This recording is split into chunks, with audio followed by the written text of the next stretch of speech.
Hello, everyone, and welcome back to another bonus episode of the DCL Duo podcast brought to you by My Path Unwinding Travel. I am your host today, of course.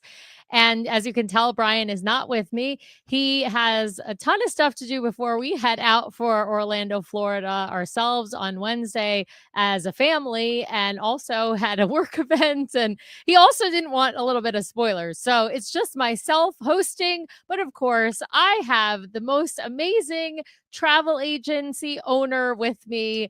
Uh, as all you all know her, she's been on the show a bajillion times before. Welcome to the show, Karen Shelton from My Path Unwinding Travel. Welcome, Karen. Hello, Sam. Hi, everybody out there. I'm so excited. I miss Sam already. We just said goodbye yesterday Yesterday. from our in-person time together, and now here we are virtually together to relive it all.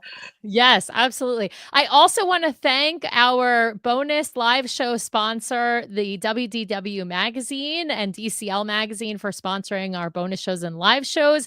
As all of you know, DCL Magazine is going to become a thing very soon.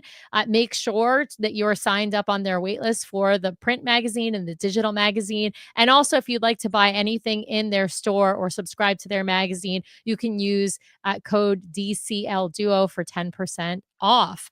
I see some folks are already commenting on my new Mickey and Minnie right here to my left, as you can see, or to the right, probably on your screen. But yeah, these are Voyager Minnie and Mickey. Voyager Mini was actually a gift from Karen and a gift from DCL. And Voyager Mickey I purchased in the shop, so they are available on board the Disney Treasure. We have Leia watching. She's already saying, "Miss my treasure roomies." The three of us together, myself, Karen, and Leia, roomed aboard the Treasure together for a 3-night preview sailing that we're going to be talking about today. And yes, CT, I am racking up the frequent flyer miles. I am a gold MVP with Alaska Airlines. And so I am just racking up those miles back and forth, back and forth. We've got Josh loving Voyager, Mickey and Minnie, and there are new ears and whatnot as well that are available in the store. So anyway, Tracy's saying we should be having espresso martinis. I think Tracy is right. We should. I did not come prepared. I've been quite busy today, as all of you can imagine, as I flew back yesterday, as Karen mentioned. And Karen flew home yesterday. And of course, I'm flying back to Orlando on Wednesday. So, and we've got Chris Vorbeck watching as well, who will be on the show tomorrow night. So anyway, with all of that, I've said a lot of hellos to those of you watching in the chat. I know a ton of you more are saying hello. I haven't had a chance to go through all of the comments. We'll try and answer questions as we go. I know there will be lots of questions, but we're going to just dive in to talking about the Treasure. I'm going to start by saying we were hosted by Disney on the Disney Treasure. Karen was the one who got the invitation from Disney Cruise Line for my Path Unwinding Travel.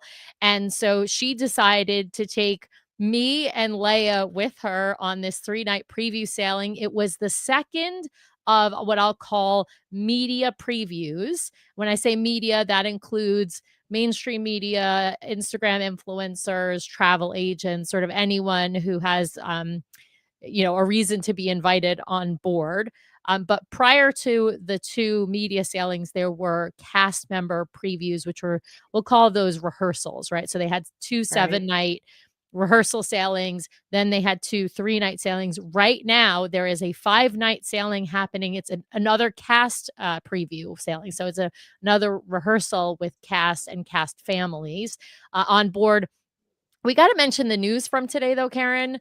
After we left the Treasure, we were already all at the airport when this happened. But during or right before, I think, the boarding process for the cruise that's happening right now, this 5-night sailing, there was a malfunction in the sprinkler system in the grand hall of the Disney Treasure, and the sprinklers went off for about 3 minutes, And soaking the carpet. yeah, that beautiful, beautiful carpet got completely drenched.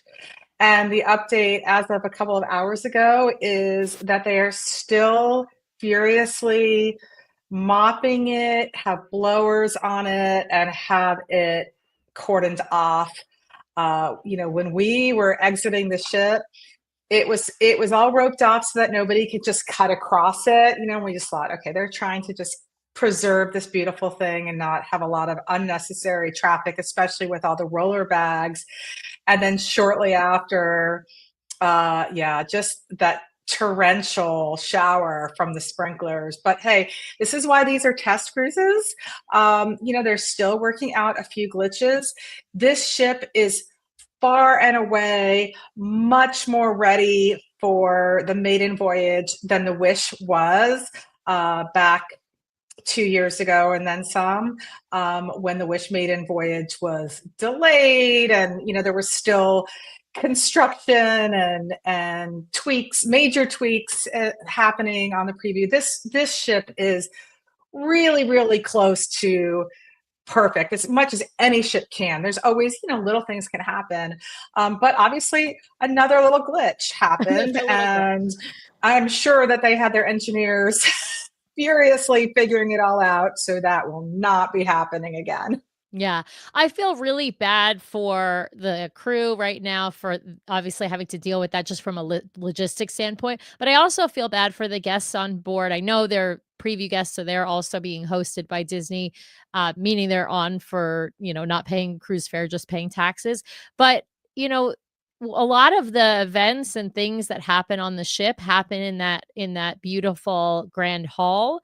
And so they obviously can't be using that space very much right now. So they've got, as Karen mentioned, they have it's roped off so that people can't stand on the carpet. That means pictures and things like that would normally happen in front of the beautiful atrium statue are not obviously happening. And then there are certain events that would be held in that space that are either not being held in that space or not being held at all. So, there are really limitations obviously that are placed on the crew and on the guests when they can't use that space. But we're going to dive in and talk about our sailing. We're going to talk about the first thing you see obviously when you go into this ship is this beautiful grand hall. Karen, I was a little worried about this grand hall that it would be too masculine. What did you think when you walked in and saw this grand hall? Yeah, I had the same concern. And, if we soon, I'm going to pull up a photo of the artist renderings of the Grand Hall when they first announced the theming of the treasure and the atrium statue, versus what it actually looks like. And I was expecting dark. Masculine is a good way to put. It almost looked a little foreboding from the artist renderings. And when I got on, I found lushness and richness and vivid hues, jewel tones, but not. I mean, it was just done in such a, I don't know, just such a glorious way. I was almost jumping up and down when we were announced, and I came in and really like immersed myself in that view, because it was just gorgeous. And every time we walked through it, around it, by it, it's just stunning. And the way that light fixture continually changes hues, I could see some of what the renderings were getting at, like when it had more of the purple hues and the shadows that it casts over the hall. But it is vibrant. It is not dark. It is not masculine. It is just rich and vibrant. Absolutely. I couldn't agree more. I found it to be just such a beautiful space. I'm going to share the photo of the of the chandelier, but this is the grand hall that you're seeing on the screen. We did get to do the Imagineering tour, which is similar to the Art of the Theme Ship tour. And one of the things that they mentioned is the staircase is supposed to represent kind of a stream of water, and it goes all the way down from staircase to what is a fountain in on the carpet. It's actually a fountain design in the carpet. I hadn't realized that was what it was until obviously the tour explained it, but it's just really beautiful and it has this amazing flow to it. As you mentioned, this beautiful chandelier. We've talked about this on the show before, but those lanterns that are hanging from the chandelier, there's 6 of them, and each one does represent a different ship in the fleet. They each have a nod to the atrium statue on each of the ships. It's a really well done uh, nod to all of those other ships. And as Karen mentioned, it does change colors. It's just it's a beautiful grand hall. I agree. I thought it was going to be dark. This picture is taken, I believe, it's of the ceiling, so it sort of has a little nighttime feel to it, but it's a really bright atrium. It's not at all dark. I obviously was very wrong um, about that perception of what it would look like. So somebody's asking, do they do a kiss goodnight? Yes, they do. We got to see the final one on the last night called Treasure Found, and so that did a light effect thing, and there's lights on the staircase as well that go off. So it's different than what they have on the Wish, and they don't. It has a different name, but it does have a Kiss Goodnight, and it's really quite beautiful. I also love the greenery. Behind the atrium statue, right? So you've got this beautiful Aladdin and Jasmine on a magic carpet, and there's greenery. They're fake plants, but they look beautiful. And there's I don't know, there's a warmth that it has that's different from the Wish. And in my opinion, and I said this on a previous show, this ship, like every class of ship, the second ship is better than the first. This is no less true in the Wish class. In fact, if anything, even more true on the Wish class. And I think the greenery really adds to that beauty. Um, I think overall, and I'm going to give you this is my overall 2-cent opinion. This ship is better than the Wish. The ship is incredible. Karen, I got to ask, do you agree? I have to honestly agree in terms of the theming, the decor. They went all in on every single space. Mhm. And I don't think we talked to anyone on board that felt differently. We don't want to, the Disney ships are, like all of our children in many ways. There's something to love about every single one. But this ship, they just immerse themselves truly in that theming, and in that spirit of adventure that they, was is the motif of the Disney treasure. And it's one of those things. It's kind of confusing. The motif of the Disney Wish is enchantment. The motif of the Disney treasure is adventure, even though we have another ship called the Disney Adventure. But really, they leaned in every possible way. Just from the even the carpet is telling a story throughout the ship.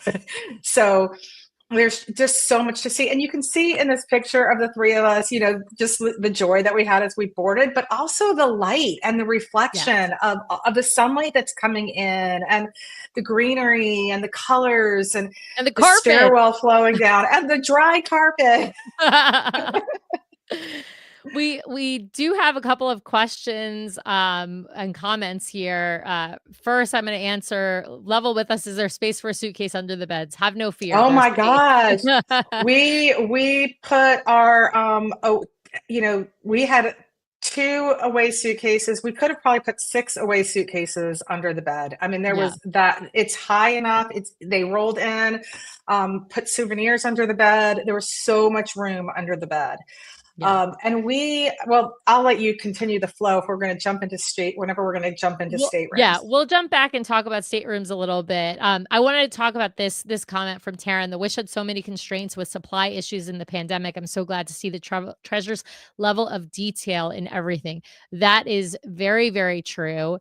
And I want to show a couple of pictures of some of the artwork on board because I think that helps demonstrate the level of detail we're talking about. So we've got some beautiful tapestries hanging. This one is obviously Aladdin themed. This is going between decks 3 and 4, those sort of staircases in the middle. These are not the staircases by the elevator. So these are the ones that only are between, only off of the Great Hall.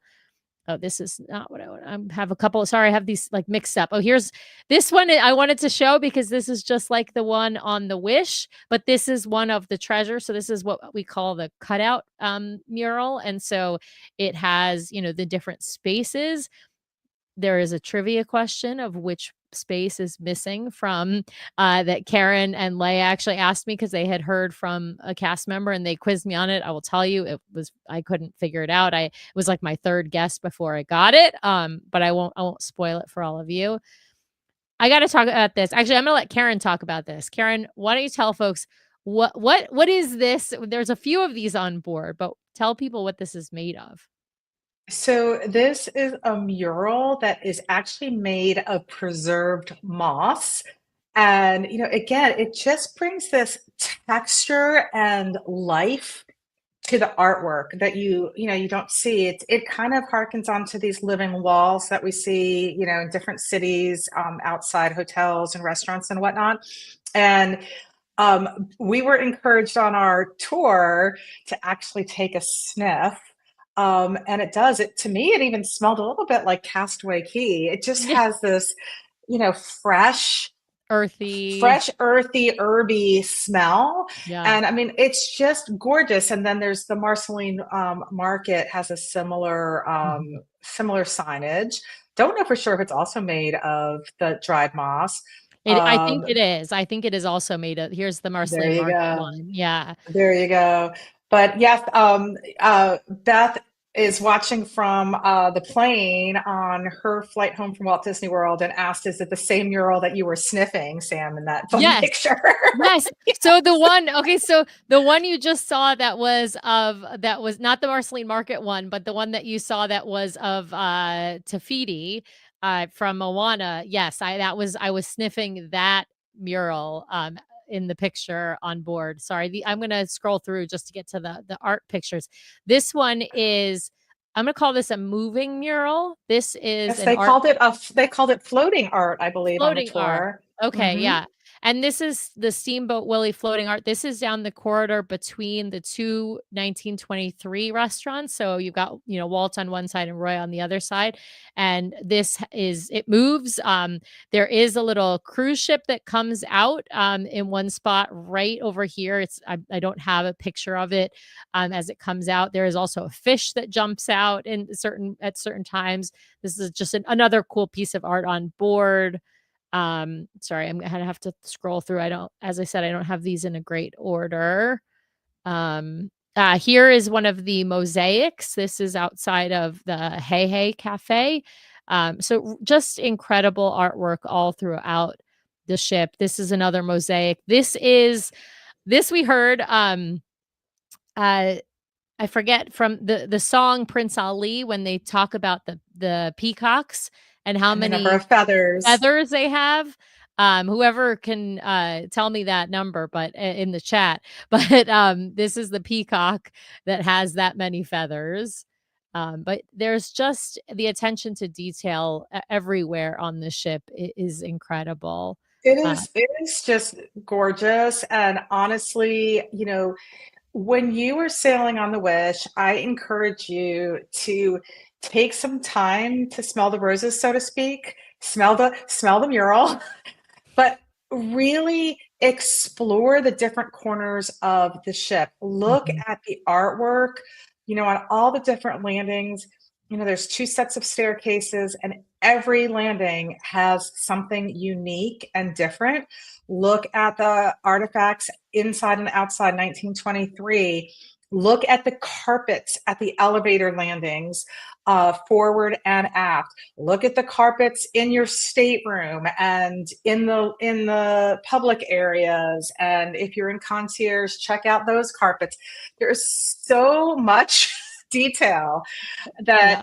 that you know, I wish I had had more time. I cannot wait to go back, really just to get immersed in the color and the art and all the craftsmanship that went into the mosaics and the paintings. I mean, there's just on and on and on. And that's before we even talk about the lounges. Yeah. Oh, So absolutely. All right, we're gonna do a quick foray into talking about stateroom, but we're not. I want to put this out there. Karen is way more knowledgeable about the staterooms and different categories, and obviously, of course, she has an affinity for concierge as well. And so, I think Karen is going to be soon putting on a webinar to talk more in depth about staterooms and the different categories and all of that. But I do want to touch on, this is our stateroom actually. So this was, remind me the category, Karen. I never can remember this this. was a category 4C, which is the deluxe family ocean view stateroom with veranda. So because it has the word family in it, you know that it is the larger stateroom of the veranda categories. It has a little bit more depth to it. Yeah, right Um, here. right where Sam is pointing. But very interestingly, in my mind, I always think of anything with a category 4 as sleeping 5. In this case, our stateroom was still big enough that it could have had the identical layout to have a Murphy bed in there, one of those kind of fold out beds. But instead, we had a stateroom that could sleep 4, and we had an extra closet. So at kind of where Sam's pointer is now, at the Yeah. very end of the room before you It's a hit the cabinet. veranda, it Yeah. was a cabinet closet type situation. You Yeah. opened up and for lots more storage, which was well appreciated. And we were only there for 3 nights, so we were fine. But it's a great option. So we could have had 4 people with the drop down bunk. But this stateroom does not sleep 5, despite it being that larger size. So it's going to be really important to pay attention to that if you really want that Murphy bed. If you have 5 people, they'll automatically assign you the right stateroom. If you have 3 or 4, then you have to do a little digging. Yeah. And this cabinet was really nice. It was all shelves. It was not at hanging, but there was enough room in the hanging closet when you walked in the door. And so this was great for us for storage. It worked perfectly fine. I think it would have been okay even for a longer sailing. I do think I worry if this was a Murphy bed. I do still worry about the amount of storage in these staterooms, because if this is a Murphy bed, then you're talking it's sleeping 4 to 5 people, as Karen said, because there's a drop down bunk bed above the couch bed. So I slept on the couch bed. It's one of those sideways couch beds, just like on the other ships. In your regular staterooms, it's different from the couch beds in the concierge staterooms, and super comfortable, totally perfect for an adult. And I do not recommend the bunk bed for an adult, although it's great for kids. Even smaller teens, probably fine. But not, it was fine for us to not have the Murphy bed. In fact, I'm happy we didn't have the Murphy bed because, as I mentioned, we had the storage. I do want to show the beautiful uh, artwork that we had. Nope, wrong direction. So we had an Aladdin themed stateroom. Mhm. And I think on our floor, on floor 6, I think it's Aladdin or Pocahontas. And I don't know, which rooms there are. People have done the digging there's charts out there. You can probably look and find which room if you really care about specific theming. But I thought this was beautiful. There was also above the couch and sort of a map picture of Agrabah that was really quite beautiful. I All think right. on our Instagram, we have a great room tour that shows a lot of these details, and also just adding the hallways on this ship are so beautiful. Like outside of our room, we had, kind of the purple themed Mhm. carpeting and really beautiful light fixtures throughout. So, again, every little spot on the ship, no matter what floor you're on, is beautiful. Yeah. I gotta show. I thought the sweet shop was just too cute to not show. This is Jumbo Sweets. It's now my favorite of the sweet shops. I will be honest and tell you I didn't buy a single thing in this shop. But I took a bunch of pictures and We video love because with our eyes. yeah, exactly. I love Zootopia, so I had to get some time in there. I think now is the time we should jump to bars and lounges. Karen, do you wanna start with talking about Scat Cat, and I'll find my picture a couple of pictures I have of Scat Cat that I think. Sure, absolutely. So Scat Cat is, of course, inspired by the adventures of the Aristocats. It is the piano bar on board. It is right off the atrium. It also has a bar that is considered part of Scat Cat. I don't know if they call it Scat Cat 2 or they just call it Scat Cat. I think they call it Um, Scat Cat Grand Hall or something Grand like Hall. that. So it's Yeah. right off, it's, it kind of is adjacent and it has this pretty much the same menu. So if you can't get into Scat Cat, you can sit at the bar seats there and order a drink. But it is lovely inside because it has beautiful artwork again, beautiful light fixtures. It is the piano bar at night. And this is one bar that is 18 and up throughout, always. So Mhm. your kids can never come in until they're 18. We enjoyed a really lovely adult tea. It was a cold tea, but served in a gorgeous teapot and little beautiful glasses, sitting by one of the windows as the sun was going down. As we said, there's different piano entertainment in the evening. It is a great space. I was kind of like unsure if I was going to care about Scat Cat. Um, I was like, It's a I don't fair know. It doesn't. that's a fair assessment. It's really the theming, I will say, like, I don't think a lot of us were super excited about the theming of the Aristocats, but the way that they did this space, it's really well done. There are, like, I'll call them hidden Mickeys. They're like hidden cats in the wallpaper in certain spots around the windows as well. So they did a really nice Yes. job. And, again, I don't connect with that story. I don't know if I could really tell you the story of Aristocats, to be honest, but it was still just a really great space, like just a cool space to sit and chill. And Yeah. so, and if you're an Aristocat fan, even better. I'm gonna find here. Oh, sorry, my phone is going off, not realizing that I'm not trying to look at videos on my phone. I was just trying to find the right pictures as we're talking here. What I'm looking for is the Skipper Society. Here we go. Okay, I've got a couple pictures for the Skipper Society. This is of the bar, and then this is of that beautiful booth. The Skipper Society is in the same location as the Bayou. It's got a lot of it's nods, of course, to the Jungle Cruise. The It's all themed Jungle Cruise. The drinks, they have a hippopotami Mai Tai. They have several drinks that are from Trader Sam's. They also have a salted caramel martini that comes with a waffle garnish. It's delicious. I drank it myself. And of course, you can buy waffles as snacks. This is a music venue, I will call this. I think this is like that's how I think of it. There's a beautiful stage here that I'm showing. They had a musical group called I think they were called the Dublooners, but Matt Mhm. Greinke was the pianist, and then there were two guitarists, a bass guitarist. They were playing music there pretty much every night for at least an hour or two on and off. There were a lot of trivias that were done in this space as well. But I will say a lot of our cruises was used for various like media filming and whatnot. So there were times where it was roped off. So we didn't get to really spend a ton of time in here. Although as I mentioned, we did come get a drink, but we did that before heading to the theater. Um, Yes.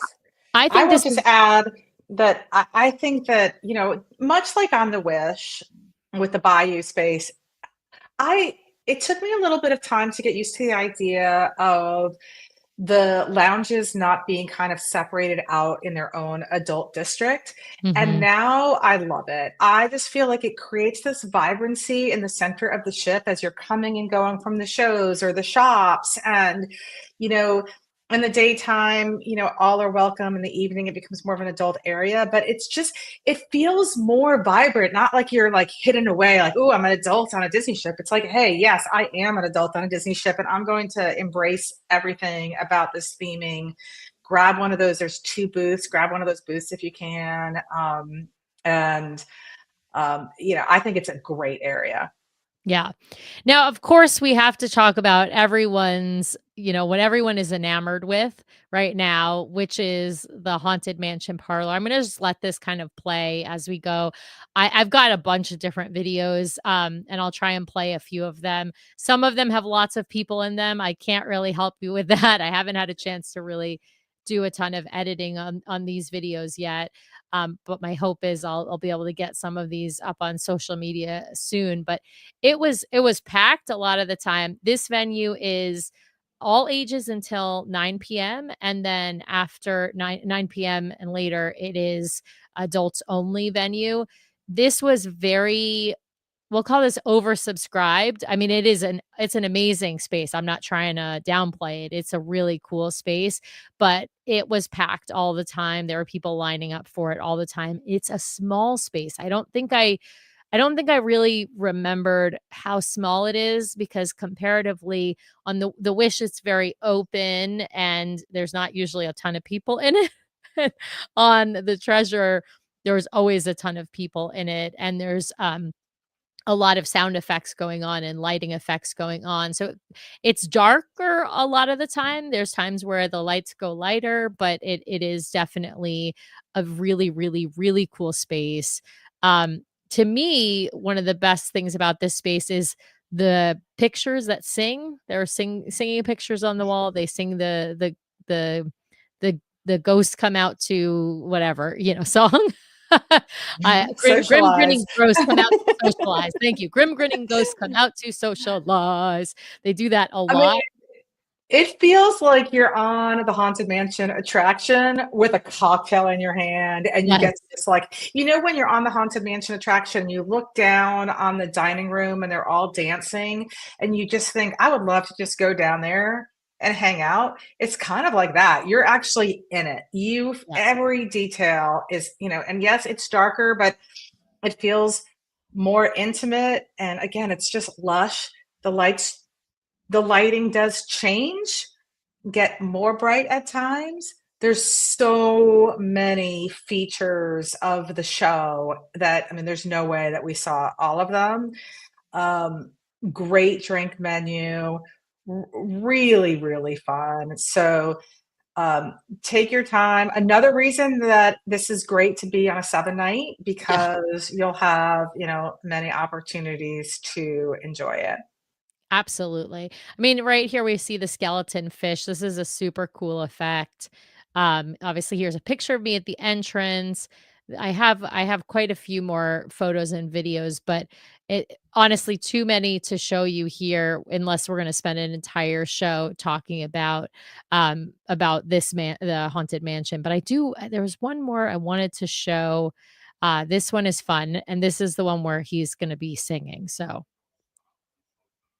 I don't know if you can hear that. Very minimally. Okay, it's quite quiet, yeah. Anyway, it's a very cool effect, that I thought folks would get a kick out of. Alright, well, I feel like now is the time to talk about Plaza de Coco, Karen. Okay. And you know what? Just one last follow-up on Haunted Mansion, because this is a question we get over and over again, is there gonna be a reservation system, a virtual queue for Ah, Haunted yes. Mansion? That was not in place for our cruise, which, was maybe only about 40% capacity, so it was not necessary, but, the answer is we really don't know. We hope that they'll have something in place so that it feels more systematized and less chaotic. But maybe Sam and Brian will report back after their Yeah. maiden voyage. Yeah, I mean, what they've said is no. That's the words thus far. This is what they've said. They've said no, they're not going to have a reservation system in place. But I wonder, and I'm hoping that will change when they've got 4,000 passengers on board. Because I think we were on, it was like maybe 1,700 passengers. Of course, it was almost all adults. There were some kids, but not very many. And so all of the bar spaces were were generally oversubscribed because it's more adults, but we still had less than half the capacity of sailing normal sailing would have. So I'm hopeful that they will institute a reservation system. They do have a 45-minute, I believe, time limit, although I'm not sure how much they were actually enforcing. I don't know that they needed to enforce it so much on a 3-night sailing, because even though it was always very full, people were getting to come in and spend time there. So yeah, here's us in Plaza de Coco. This is an incredible addition to the Disney portfolio, in my opinion. I will say I'm not a huge fan of the movie. I got to show you the chips and salsa, of course. um, I have. Pro tip, we Yeah, got give the pro tip. as soon as you sit down, ask for more salsa. Otherwise, they're just going to give you that one initial bowl. We knew to ask for it right away because most of us are used to having one bowl per person when you go out to Tex-Mex. So go ahead and ask for more salsa right away. And if you do the chips and guac, that's a separate type of blue chip that is served with it. Yeah. But it only comes with, like, 2 chips. I thought that was a Right. little yeah. That was a little odd. So the guac came as, like, I ordered it and Karen ordered it, and it's like a bowl of guac. It's a perfect sized bowl of guac for me, but it only had, like, 2 chips in it, and by the time it came, we were basically done with our regular chips. So what I need to do or tell others to do is pace yourself on the chips in the middle of the table if you're gonna order the guac so that you can eat them with the guac. Even I mean, the salsa was good, Exactly. but eat them with the guac. The show is wonderful. The show is, it's we saw the Day of the Dead show, so this is the second show, not the first show. So it is the ancestors that are the skeleton people, they come. So it's like his great, great, Great great great grandmother grandparents. and grandfather that come out, and they did, little bit of, Remember Me, a little bit of Un Poco Loco. They do some other songs. There's, like, a flamenco style dancer who dances. There is a band, like a mariachi band that's playing the whole time. So It I is learned that every state in Mexico has their own folk dance that mhm. the children learn growing up, and so this was folk dancing from Guadalajara.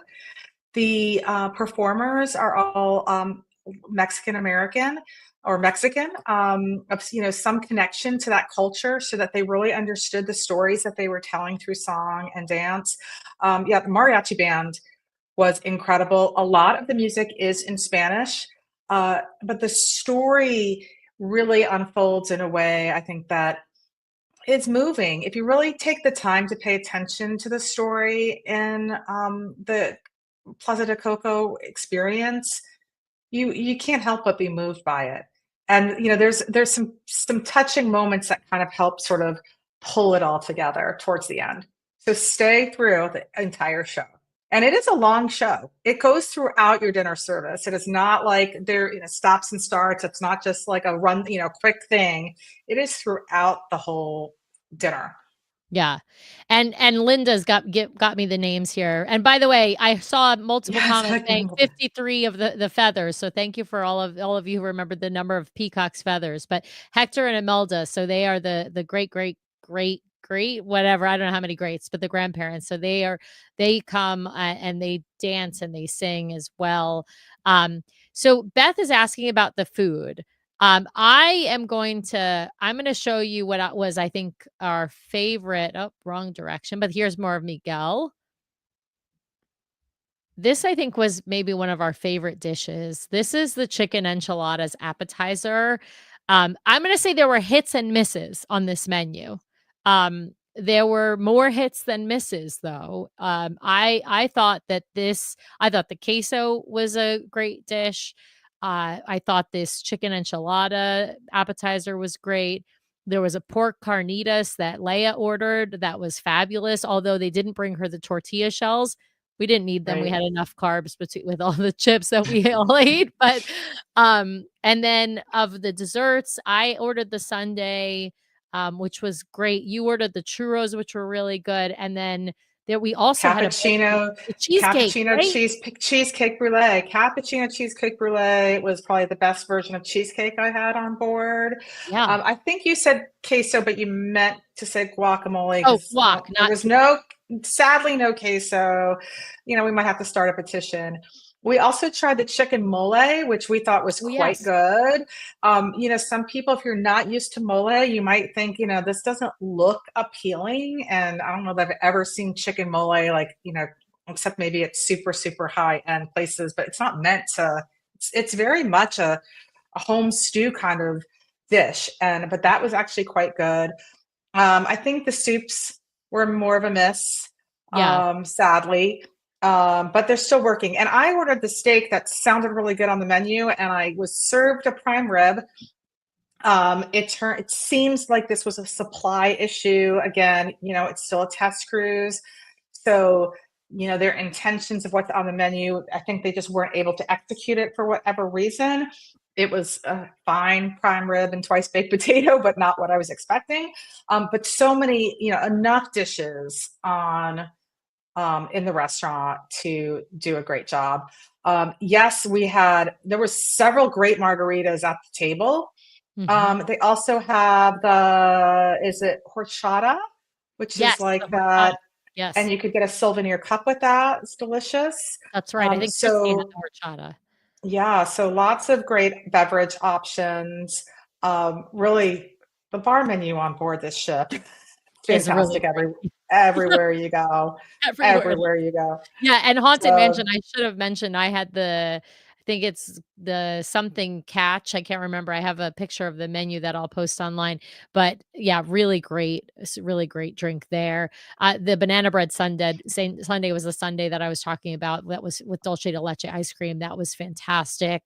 I had the sea bass as my main, and it was good, but it wasn't great. I've had a better sea bass in Enchanted Garden, so, take that for with you. Well, it wasn't bad though, so it's not like I would say I wouldn't order it again.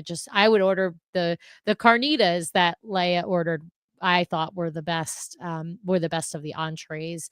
So yeah, I thought the food, like I said, hits and misses. I think, but in general, I think overall there it was super good. So definitely good stuff on the menu, and this I think overall is a real hit. Um, yeah, and we should also point out that we didn't experience it, but Coco is going to have entertainment on both nights. right. So the first night apparently is going to be more chill. It's going to, not be quite the lengthy show. I think it's going to be more like background kind of music, but it's still kind of telling you the story and starting to connect you to the family that you're hanging out with before the Dia de los Muertos celebration, which is the second night show. Yeah. Okay, the next thing we have to talk about, and this is probably the thing, if somebody was going to say, what is the reason to go on this ship? I mean, Oh gosh. there is literally, I'm going to say it, there is a word that is the Oh, reason to go on okay. this ship, Yes, and that there it word is is. Moana. Moana. That word is Moana. Okay, so fans of the DCL Duo podcast know that I always tell you that Beauty and the Beast is the best show on Disney Cruise Line. Well, Beauty and Beast just got knocked down one peg because Disney Tale of Moana has beaten Beauty and the Beast for that top spot, that number one spot. And this is early days for this show, right? But this show was incredible from minute to minute.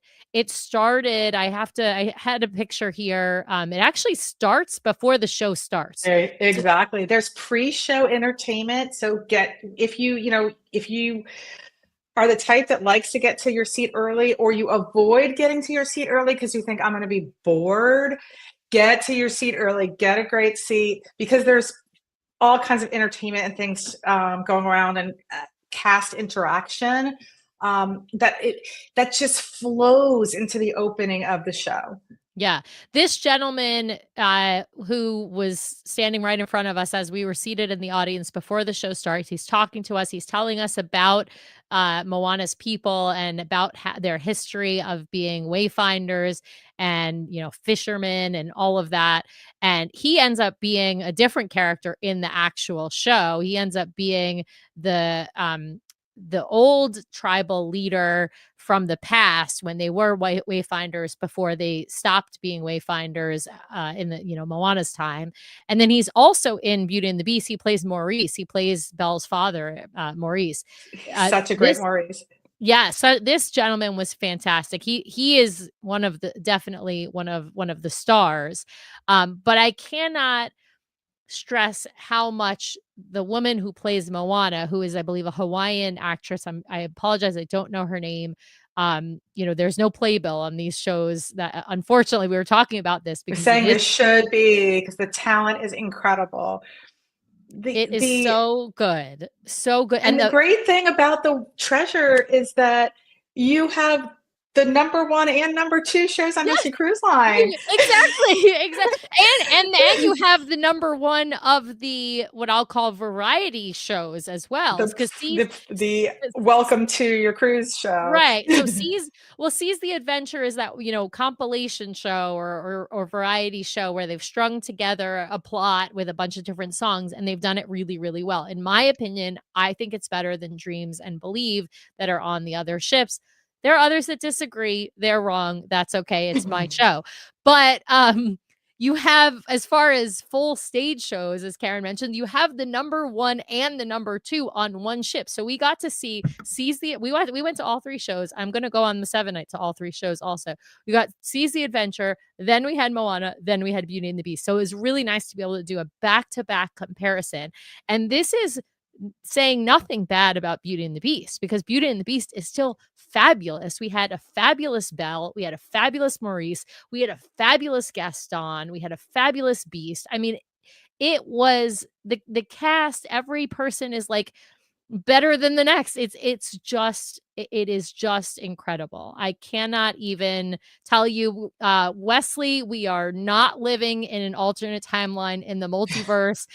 We are still in this universe. This is reality, and the circumstances on the high seas have now changed. Yes. So honestly, Moana had us so moved and wowed that had we not had Coco for dinner, we would have skipped dinner and watched it all over again. Yes. It was that amazing. I don't think we want to give away we don't want to give away any spoilers. I just want to say there's puppetry in people know that Taka is a puppet because they've announced that, and they show renderings. I don't have any pictures of it anyway because it's in the middle, it's in the show, so you can't take pictures during the show. All I have is the pictures from the bows and pictures from before the show. But let's just say Taka Tafiti is incredible. So like everything about the show is incredible. There's just so many things from every moment. And it's just, I mean, they just captured the whole essence of Moana. It's almost like it always was a stage show. Yes. And I feel like they need to work on it, add some more scenes, and bring it out to Broadway because it was that good. And they do cut out a few. There are some sequence. So there's some characters and some things that from the movie that you're not going to see in the show. I'm not going to say what they are, but there are some things. As far as songs go, pretty much all of them. I mean, I don't want to tell you how they do Tamatoa and Shiny, but I'm going to tell you they do it like in an incredible way, and Tamatoa is also pretty amazing. So I love this. CT is saying there's a before Treasure and after Treasure on the duo timeline from here on out. Right. So, and you are right. Now there is so maybe there's a multiverse, but it's only a before Treasure and after Treasure. And Accessible Adventures with Andrew, which is either Andrew or Vanessa are asking about matinee shows. We don't know, or it's Vanessa is asking. They might do matinee shows. I wouldn't be surprised on a 7-night if they do it. They obviously didn't do it on a 3-night. Linda's asking a question about the Kakamora. I'm Linda. I'm gonna talk. I'm not gonna say it on the show, but I'll message you and let you know. And everybody's saying they are loving everything that they're hearing about the treasure, and good, because that's what you should be getting from this show. There is nothing not to love. Now listen, it's still the same bones. Right. It is still the same deck plan as the Wish. They made no structural changes, and I think there was a comment about that. We still have the differences in terms of the layouts of the pools and the Quiet Cove area for adults. I think that this is going to have people giving this class of ship a second look, because it is, the Wish is still a great ship. It's just that people, I think there was negative press from the issues with the maiden voyage, the delays, and the rough start to it, and then people are just not used to that deck plan. And especially for repeat diehard Disney cruisers, it was hard to wrap your head around. Now I think the treasure is going to open up everybody's mindset to maybe we should experience the Wish as well, or give this type of ship this another chance, because you're not going to want to miss out on Moana for sure. You got to go on for 7 days. Immerse yourself in it. You're going to have time to experience all these incredible things on board. Yeah. Now I see Chris Kidder saying, totally agree. The ships makes me want to seek out and try a Wish class ship. Well, I'm going to give you another reason that you're going to want to seek out a Wish class ship, the treasure specifically. And it's 2 words. They're both spices, and they're sage and coriander.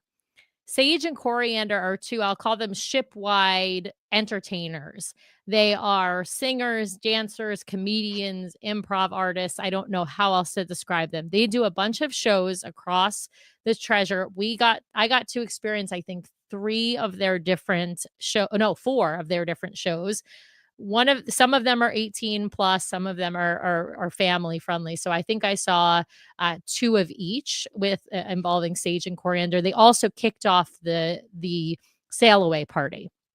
This Indiana Jones thing, Choose Wisely, an Indiana Jones comedy adventure that I'm showing you the description. I just screenshot this from my phone from the app. Is one of the things they do. This one was done they do things in Sarabi. They do things in the Grand Hall.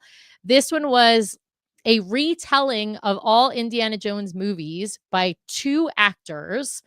And every time there would be sort of a choose your own adventure moment where you could choose that Indy did X or did Y.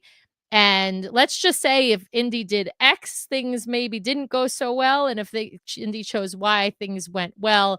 And if things didn't go so well, they did sort of a rewind and a redo. And like I said, they went through all of the Indiana Jones movies and in 45 minutes maybe, or an hour. And this was a hilarious retelling of Indiana Jones story. So I went and saw this in Sarabi. I think this was on the first night. This is actually a shot from during that show. Let me find one of the other, there's some other descriptions of things that they did. They did this one was really fun. Jungle Cruise, an interactive story adventure. This was a family friendly experience. This was Skipper Frank and Skipper Lily. So this was like, if you don't have puns in the Skipper Society Lounge, and they don't do the whole skipper shtick like they do in Trader Sam's and on the Jungle Cruise. But if you like the Jungle Cruise and you like puns, you're going to want to go to this. This was in the afternoon, I think on Castaway Day. I went to this. Basically, I participated. So I was in one of the boats on the floor of the Grand Hall, and it was a competition between 2 different teams. It were Team Frank and Team Lily, and it was hilarious. It was ridiculous. It's everything you want out of something Jungle Cruise themed. So I highly recommend going to that. This is a picture of me with with the two guides, Coriander and Sage, who played Skipper Frank and Skipper Lily. There's also stories from The Lamp, Aladdin Retold. This is, again, a retelling of the story of Aladdin, but this is where Coriander and Sage play every character in the story of Aladdin. It's also hilarious, well done. This is done because it's done in the Grand Hall. This is all ages as well. And then here's a picture from it. And then they also sort of kick off the Treasure Found, which is let's call it the closing or goodbye show on the Disney Treasure, where you're going to see lots of different characters, and there's going to be sort of they're finding treasure at the very end of the cruise. And then there's a whole thing with the chandelier and the lighting, and different characters appear. So really, really incredible, like I said, performers. This is an addition. I mean, this is different than you do have on the Wish. You have some little shows that are done on that stage in the Grand Hall, and they're super talented as well. But this is a completely additional experience, I want to say, on the Treasure. And maybe because it's a 7-night cruise, they felt like they needed some more entertainment. I think it's just really well done. And I was incredibly impressed with these two actors who did all of these different shows. Karen, have I missed anything that we wanted to talk about? There's so much to talk about with this ship. Oh, Sure. Well, we see several questions about Uncharted Adventure. Yes, it is available on the Disney Treasure. I loaded it and played it for about 30 seconds. So I can't really speak to it just because we were packing so much in. Also had some different meetings. We had different people. I think Sam's going to have probably a whole other show about some of the folks that she got to interview on board that were special guests. There was just so much going on in this kind of special preview sailing. I don't know if it were those same two hosts that were hosting Match Your Matey. Yes, they were also, thank you. That was the one thing I forgot to mention, Match Your Matey. So instead of Match Your Mate, we had a pirate themed Match Your Matey, and they hosted Match Your Matey and after watching terrific. Match Your Mate on like dozens of cruises, this was a fun twist. I mean, it's essentially the same, the same game, the same show, but the questions all have pirate themes to them, and there's a host and hostess that are asking the questions and guiding the whole show, and they're dressed in their pirate garb, and that was pirate night, right? It was after fireworks that we came down. So also there's the fireworks show, another reason to sail Wish or Treasure for that show, for something new if you haven't experienced that. So just y'all just go. Somebody asked about pricing, and I do think that they're going to be selling the Treasure after all this incredible coverage. Everybody is really, really excited about this ship. So I don't know what that's going to do to pricing. Usually I think 7 days can be a better value overall than the shorter cruises when you look at it on a price per night type basis. But still, I mean, we love all the Disney ships, right? There's pros and cons. There's things. There's something to enjoy on everyone. And we didn't even talk about Periscope Pub, which is really cool, by the way, too. I just realized. But listen, Periscope Pub is really cool. We talked about it a lot on our shows with Benji and with Scott Gustin, just about the theming. It's understated, but it's really well done. I have heard that the Periscope is going to eventually show you the bridge view. So it's not ready yet, but it's going to. I wanted to show my Skipper Society t-shirt. I thought that was kind of a fun thing. I also got, of course, a Hatbox Ghost Sipper. I did get another cup from Haunted Mansion. I've got the plushies, right? There's some great merchandise also. The merch is great. I have my inaugural sailing sweatshirt. I bought the statue. If you are taking this home, don't take it out of the box. This arm breaks. Either of these arms can break very easily. I did have to run downstairs the last night and knock on the door after they closed to get them to give me a new one. Great merchandise on board. Um,